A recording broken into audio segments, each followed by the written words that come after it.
हैदराबाद में ख़बरनामा से शेयर कंदासीं। हैदराबाद की अदालत 1 करोड़ रुपयनि जे जाली चेक ॾियण वारे केस में जवाबदार के रिमांड ते जेल हवाले करे छॾियो आहे।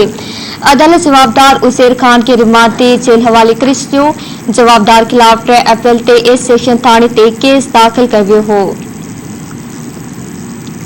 ब्रेकिंग न्यूज़ आवाज़ हैदराबाद में शेयर कयूं पिया। हैदराबाद की अदालत 1 करोड़ रुपयनि जो जाली चेक ॾियण वारे केस में जवाबदार के रिमांड ते जेल हवाले करे छॾियो आहे।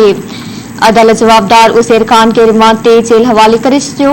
जवाबदार खिलाफ 3 अप्रैल ते ए सेशन थाने ते केस दाख़िल कयो वियो हो।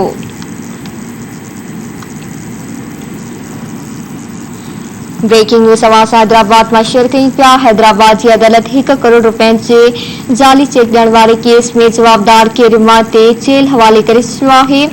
अदालत जवाबदार उज़ैर खान के रिमांड ते जेल हवाले करे छॾियो। जवाबदार खिलाफ 3 अप्रैल ते ए सेशन थाने ते केस दाख़िल कयो वियो आहे।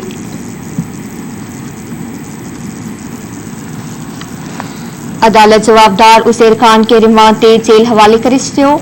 जवाबदार खिलाफ 3 अप्रैल ते ए सेशन थाने ते केस दाख़िल कयो वियो हो। ब्रेकिंग न्यूज़ आवाज़ हैदराबाद में शेयर कयूं पिया। हैदराबाद की अदालत 1 करोड़ रुपयनि जे जाली चेक ॾियण वारे केस में जवाबदार के रिमांड ते जेल हवाले करे छॾियो आहे।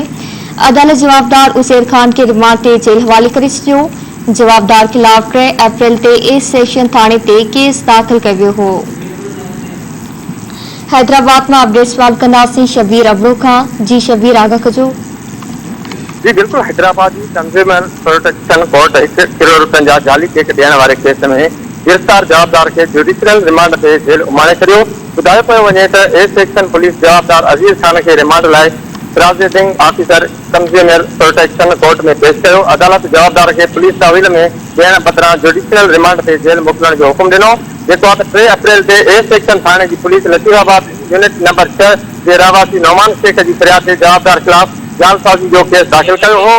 फिरियादी केस में मौक़िफ़ अख्तियार कयो त उज़ैर खान के कारोबार लाइ 1 करोड़ 26 लाख रुपया ॾिना हुआ। बदले में हुन रक़म एवज़ 4 चेक ॾिना जेके बॉक्स हुआ। एसएचओ ए सेक्शन न्याय तहत केस दाख़िल थियण बाद जवाबदार के गिरफ़्तार करे अदालत में पेश कयो। इब्तिदाई तौर अदालत जवाबदार की कोरोना टेस्ट कराइण जो हुकुम ॾिनो।